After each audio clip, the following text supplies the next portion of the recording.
filem terbaik daripada India tahun lepas. Kau tengok aku bagi 10 per 10. Ni kat website Kotak Nyaman. Okay, ni dekat website Netflix pula. Duranda ni sekarang nombor 7. Fuh, mat. Baik, mat, cerita ni. Serius aku cakap, best gila cerita ni. Filem daripada pengarah sama yang mengarahkan filem Uri dan Surgical Strike, Aditya Dar. Dan filem Duranda ni dibarisi dengan pelakon-pelakon legend, pelakon-pelakon hebat. Ranveer Singh ada, Sanjay Dutt ada, Arjun Rampal, Madhavan, Akshay Khanna. So cerita ni dia mengisahkan tentang seorang lelaki daripada India yang menyusup masuk ke bandar Karachi di Pakistan. Tak ada siapa tahu dia daripada India, orang ingat dia daripada Pakistan sendiri. Dan lelaki yang menggelarkan diri dia sebagai Hamzah Ali Mazari ni, dia mula masuk dekat dalam satu geng dekat Pakistan ni. Salah satu geng pengganas lah. Dia cuba jadi spy kat dalam tu. Dan cerita ni dia ambil daripada kisah benar konflik yang berlaku between India dan juga Pakistan. Tapi memang cerita ni absolute cinema, Mat. Aku tak tahu cerita ni kalau propaganda daripada India ke apa. Kalau aku baca, aku tengok komen-komen orang-orang daripada Pakistan, dia orang kata filem ni macam propaganda nak memburukkan Pakistan sendirilah. Tapi as for the movie, memang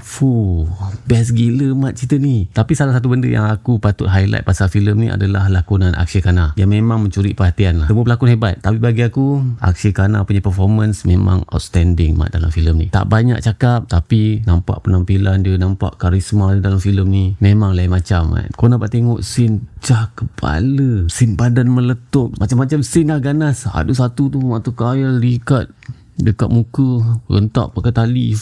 Ganas gila cerita ni. Kalau kau tak tengok lagi, kau try tengok cerita ni. Tapi cerita ni ganas lah. Make sure korang aware pasal benda ni. So kalau kau tak tengok lagi, kau try lah tengok cerita ni dekat Netflix. Tajuk dia Duranda. So macam biasa, rating aku untuk filem ni korang boleh tengok kat website Kotak Nyaman. Tadi aku dah tunjuk sikit. Tapi kalau korang nak bagi rating pun boleh juga. Korang boleh bagi rating untuk setiap filem ataupun series yang korang dah tonton dekat website Kotak Nyaman tu. So aku nak tanya korang yang dah tengok filem ni, setuju tak aku kata filem ni filem terbaik daripada India untuk tahun 2025?